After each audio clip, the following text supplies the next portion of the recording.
ये सही बताइएगा। किसी भी परिपथ में अगर प्रत्यावर्ती धारा स्रोत से अगर जोड़ते हो कोनो भी परिपथ में, तो वोल्टेज को हमेशा धारा के ही अग्रगामी या पश्चगामी दर्शाना, ठीक ना।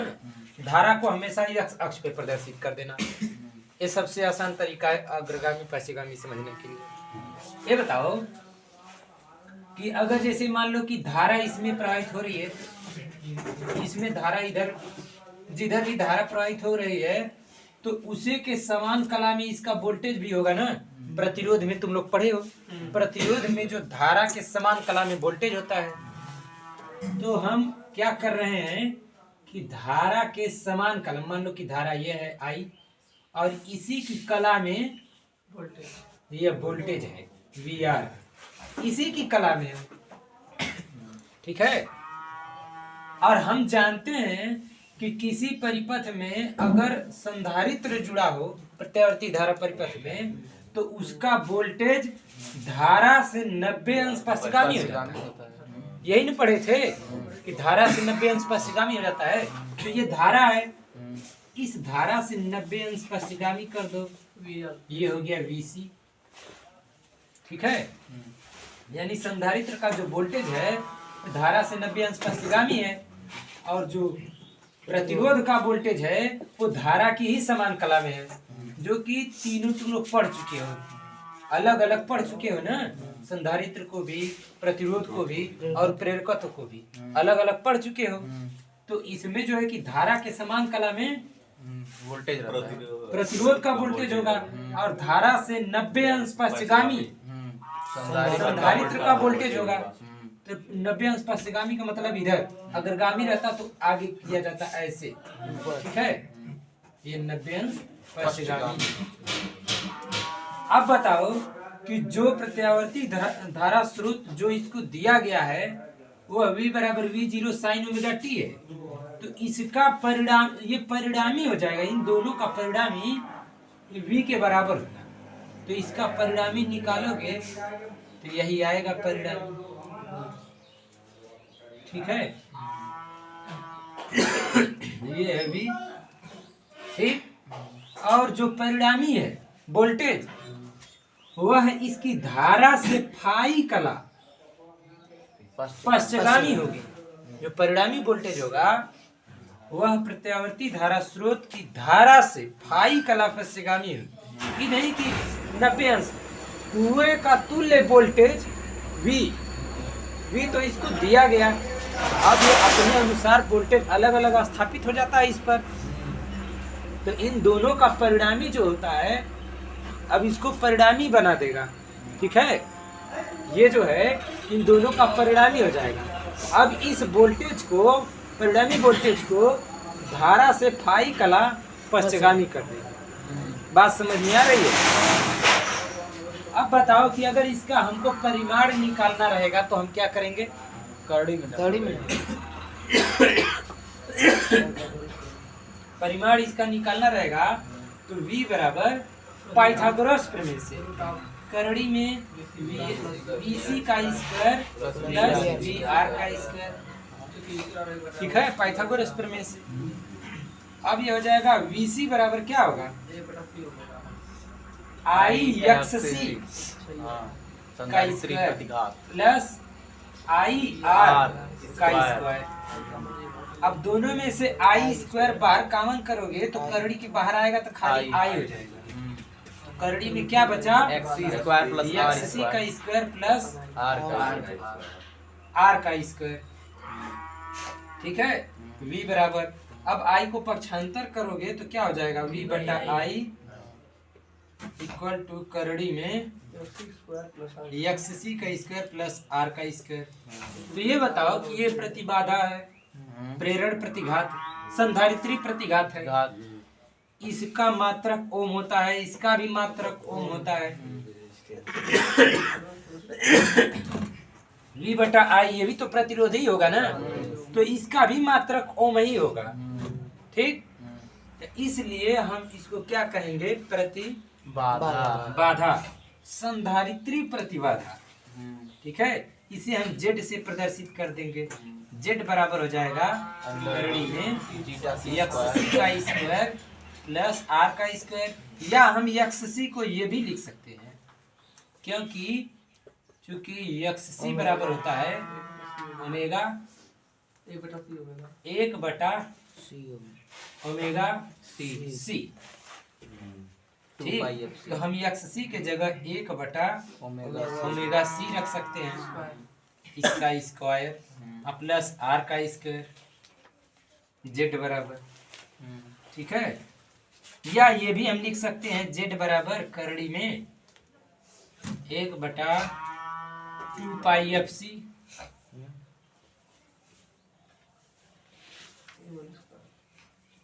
का स्क्वायर प्लस आर का स्क्वायर, हम ये भी लिख सकते हैं।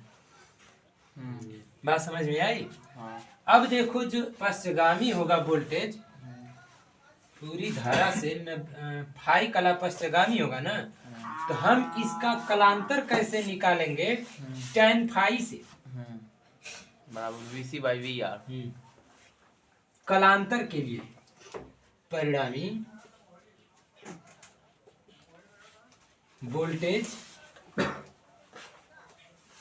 का कलांतर tan फाई बराबर VC/VR।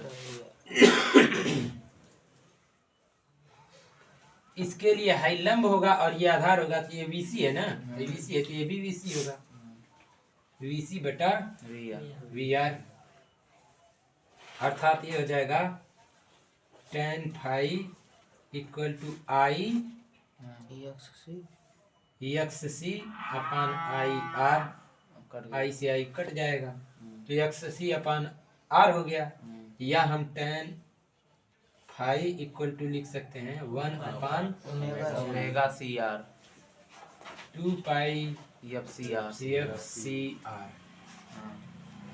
ये हो जाएगा। XC बराबर 1/2πfc, अब बटे के नीचे R है तो बटे के नीचे रहना करेगा। किसी को कोई दिक्कत? बस यही तक है। यह CR परिपथ है, हो गया। देखो LC परिपथ है। LC परिपथ का मतलब जब प्रत्यावर्ती धारा स्रोत से प्रेरकत्व L और संधारित्र C श्रेणी क्रम में जुड़ा हो, तो प्रेरकत्व L पर VL वोल्टेज स्थापित हो जाएगा और संधारित्र C पर VC वोल्टेज स्थापित हो जाएगा। ठीक है, अब देखो हम जानते हैं कि धारा के अग्रगामी, जैसे मान लो कि ये धारा है, धारा के अग्रगामी होता है कौन सा वोल्टेज? प्रेरकत्व का वोल्टेज VL। धारा से 90 अंश क्या होता है? अग्रगामी होता है। ठीक,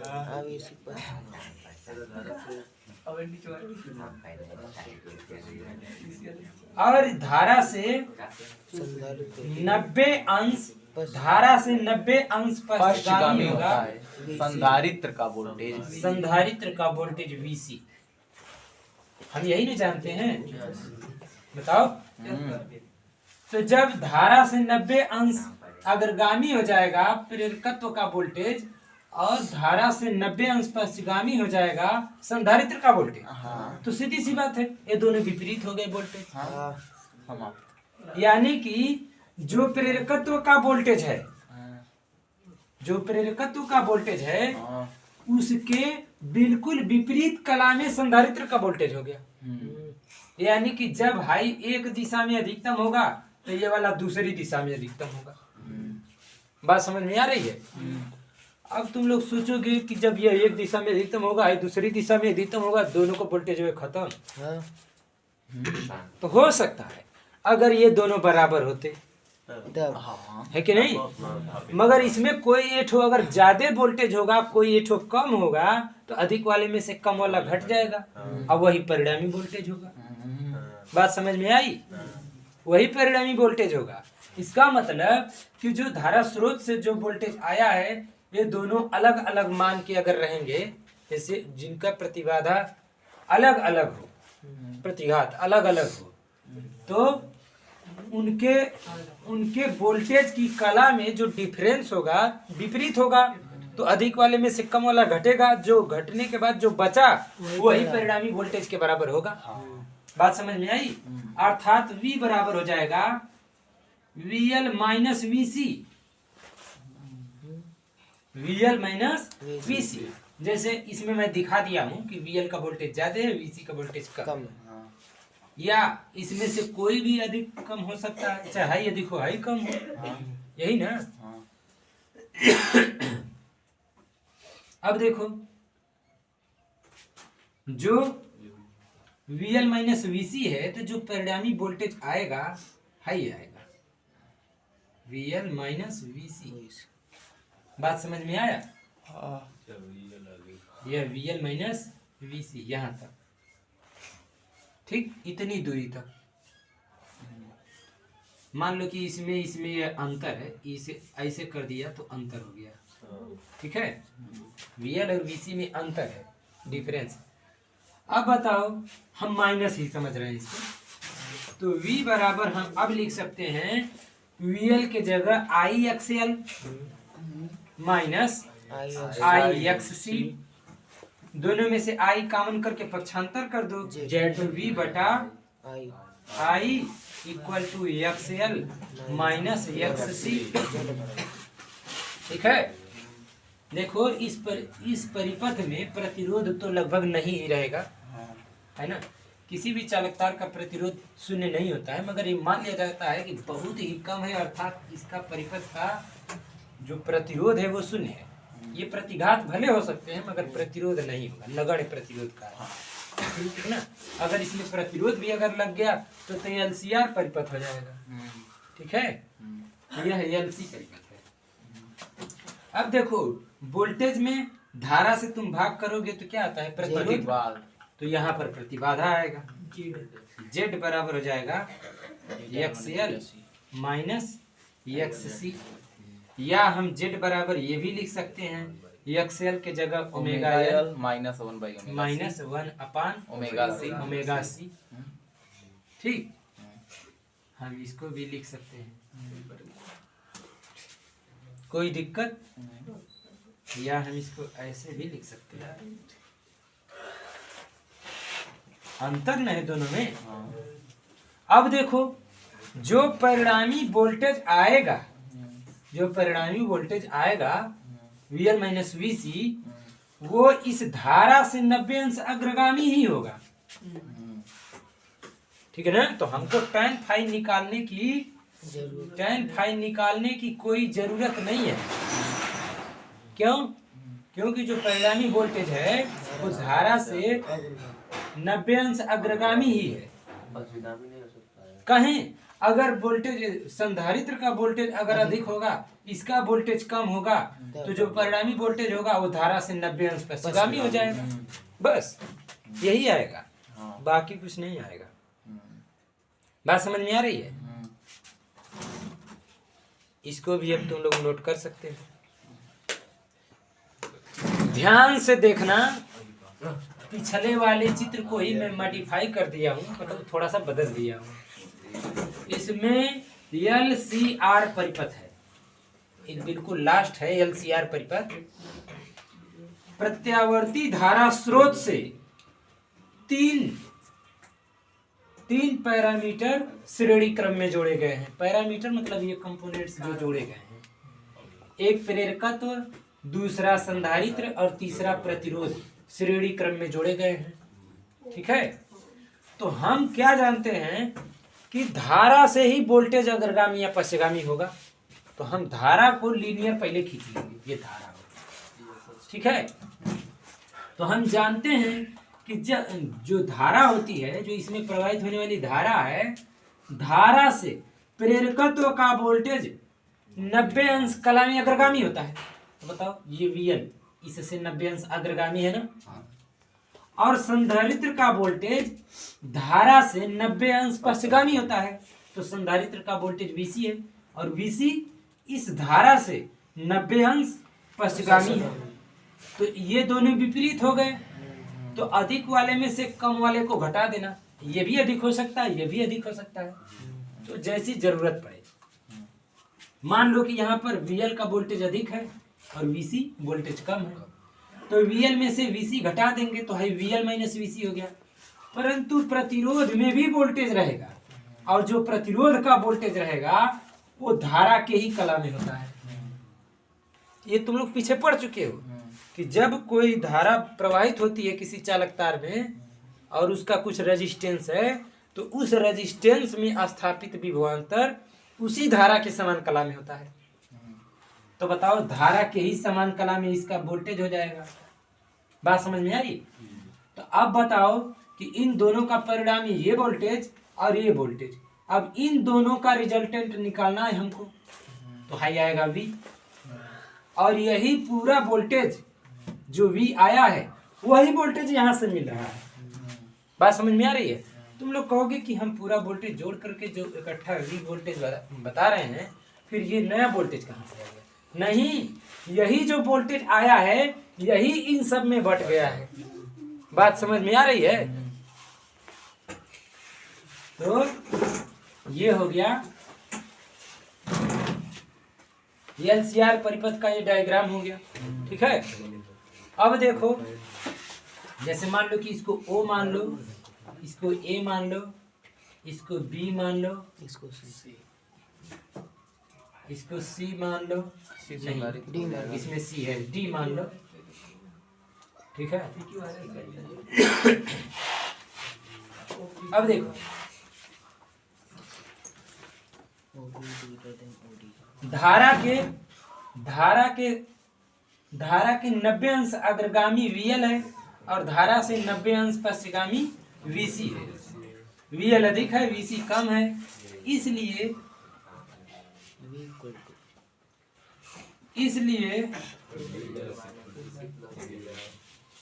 VL संधारित्र, प्रेरकत्व और संधारित्र का परिणामी वोल्टेज, प्रेरकत्व और संधारित्र का परिणामी वोल्टेज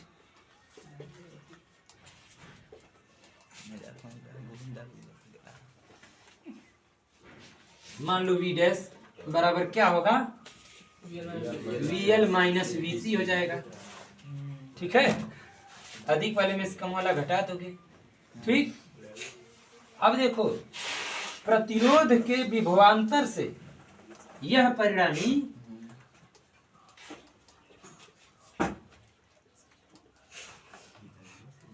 प्रतिरोध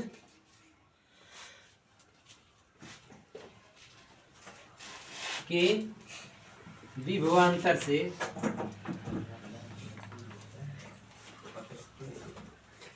कला में 90 अंश अग्रगामी है।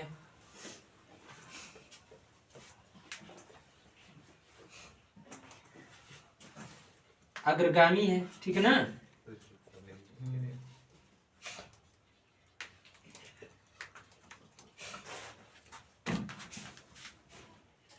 यानी VR से जब 90 अंश अग्रगामी है तो इन दोनों का आप परिणामी निकाल दो। ठीक है, तो इन दोनों का परिणामी, इसलिए V बराबर हो जाएगा करड़ी में V डैश का स्क्वायर प्लस VR का स्क्वायर। V डैश के जगह हम क्या लिख सकते हैं? VL minus VC। अब माइनस नहीं, हम इसमें अंतर लिखेंगे ना, ये भी अधिक हो सकता है, ये भी अधिक हो सकता है, कोई भी जो अधिक होगा उसमें से कम वाला घटा देंगे, प्लस VR का स्क्वायर। ठीक, V बराबर, अब बताओ V बराबर क्या होगा? करड़ी में यहाँ पर हो जाएगा XL I XL minus I XC का स्क्वायर प्लस R का I स्क्वायर R स्क्वायर। ठीक है, अब इन दोनों में से हाई देखो, जब ये दोनों में से I कॉमन होकर के बाहर आएगा तो स्क्वायर है, तो स्क्वायर हो जाएगा। यहाँ स्क्वायर हुआ, यहाँ स्क्वायर हुआ, वो जब दोनों बाहर आएंगे बाहर आके I हो जाएंगे। करड़ी में XL माइनस XC का स्क्वायर और प्लस आर का स्क्वायर, ये हो जाएगा v बराबर। अब देखो यहाँ से हम i को इधर पक्षांतर कर देंगे तो क्या हो जाएगा v अपन i इक्वल टू करड़ी में एक्सएल के जगह हम क्या लिख सकते हैं, ओमेगा चाहे एल यही रहने दो, एक्सएल माइनस एक्ससी का स्क्वायर प्लस आर का स्क्वायर, ये हो जाएगा z बराबर हो जाएगा करड़ी में एक्सएल का स्क्वायर प्लस माइनस एक्ससी का अभी नहीं एक्सएल माइनस एक्ससी, हम एक्सएल का मान रख देते हैं, चल पहले भी लिख एक्सएल माइनस एक्ससी का स्क्वायर प्लस आर का स्क्वायर, अब इनका मान रख देते हैं तो z बराबर हो जाएगा करड़ी में एक्सएल के जगह ओमेगा एल माइनस एक्स के जगह 1/ओमेगा c पूरे का स्क्वायर प्लस आर का स्क्वायर, ठीक है। बस यही सूत्र होगा। आज चूंकि ओमेगा बराबर सूत्र होता है 2πfc, नहीं 2πf होता है, ओमेगा c का होता है 2πfc।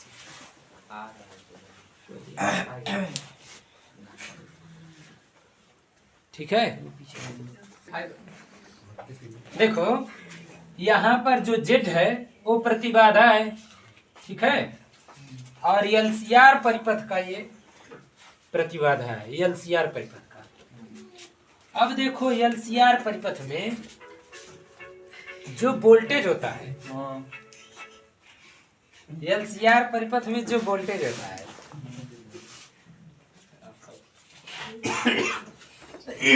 वह मान लो कि धारा से फाई कला अग्रगामी, मान लो कि धारा से फाई कला अग्रगामी है, तब tan फाई बराबर हो जाएगा लंब बटे आधार होता है ना, तो लंब क्या होगा VL माइनस VC बटे आधार VR, VL माइनस VC बटा VR। अब बताओ VL का हो जाएगा IXL माइनस IXC बटा IR, दोनों में से I कॉमन होके कट जाएगा तो XL माइनस XC बटा R tan फाई बराबर, तो यहाँ से tan फाई बराबर हो जाएगा XL के जगह हो जाएगा ओमेगा L माइनस XC के जगह हो जाएगा 1/ओमेगा C पूरे का बटा हो जाएगा R, यही आएगा उसका परिणामी वोल्टेज। परिणामी वोल्टेज धारा से कितनी कला अग्रगामी होगा वही फाई का मान यहाँ से निकाल लोगे इस समीकरण से। अब देखो अगर यही VL का मान अगर कम रहता, VC का मान ज्यादा रहता, तो हम VC में से VL को घटाते तो उस समय ये इधर रहता और ये वाला इधर रहता, केवल बदला हुआ रहेगा बस। ठीक है, जैसी स्थिति आएगी वैसे कर लोगे। अब तुम लोगों को देखना है अनुनादी परिपथ, अगला पिक्चर इसी में है अनुनादी। हम एलसीआर परिपथ को ही अनुनादी परिपथ कहते हैं, मतलब यार ठीक? नहीं बोलो मत, अभी मत बोलो, नहीं समझ में आएगा तब बोलना। देखो एलसीआर परिपथ को ही अनुनादी परिपथ कहते हैं, मगर उसकी एक अवस्था होती है अनुनाद की। तो अनुनाद की अवस्था कब होगी? जब VL VC के बराबर हो जाएगा, जब VL का वोल्टेज VC के वोल्टेज के बराबर हो जाएगा तब उसे अनुनाद की अवस्था कहेंगे, और इसी परिपथ को अनुनादी परिपथ कहेंगे। ठीक ना? तो अनुनादी अवस्था में क्या हो जाएगा? VL बराबर VL बराबर हो जाता है VC। ठीक है, और जब VL बराबर VC हो गया तो VL माइनस VC बराबर क्या हो जाएगा? जीरो हो जाएगा। तो अनुनाद की अवस्था में tan फाई बराबर भी जीरो हो जाएगा। बात समझ में आई? तो अनुनाद की अवस्था में ये एक नोट इसको लिख लेना, ये अलग है, ये अलग एक अवस्था है। अनुनादी अवस्था में VL माइनस VC, VL की जगह क्या हो जाएगा ओमेगा L, और ये हो जाएगा 1/ओमेगा C। ठीक है, अब हम ओमेगा को इधर पक्षांतर कर दे रहे हैं और L को इधर पक्षांतर कर दे रहे हैं। ये हो जाएगा ओमेगा का स्क्वायर बराबर 1/LC। ठीक, तो ओमेगा बराबर क्या हो जाएगा 1/√LC। ठीक, ओमेगा बराबर सूत्र होता है 2 पाई F बराबर 1/√LC। अब देखो जो अब यहाँ से F बराबर निकाल लोगे, F बराबर क्या होगा 1/2 pi root of 1/2 pi √LC। ठीक, और यह जो फ्रीक्वेंसी आएगी अनुनाद की अवस्था में, जो फ्रीक्वेंसी आएगी उसे हम अनुनादी आवृत्ति कहते हैं। ठीक है, अनुनाद की अवस्था में जो प्रत्यावर्ती धारा की आवृत्ति होगी उसे अनुनादी आवृत्ति कहते हैं। ठीक है,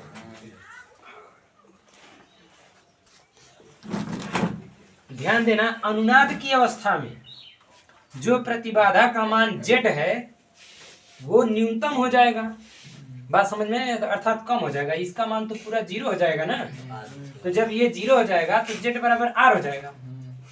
तो अनुनाद की अवस्था में प्रतिबाधा का मान न्यूनतम होगा, और जब प्रतिबाधा का मान न्यूनतम होगा उस समय धारा का मान अधिकतम हो जाएगा, क्योंकि स्रोत से तो वोल्टेज वही मिल रहा है ना। अगर V में हम Z से भाग करेंगे तो धारा का मान अधिक आएगा, क्योंकि Z का मान घट गया।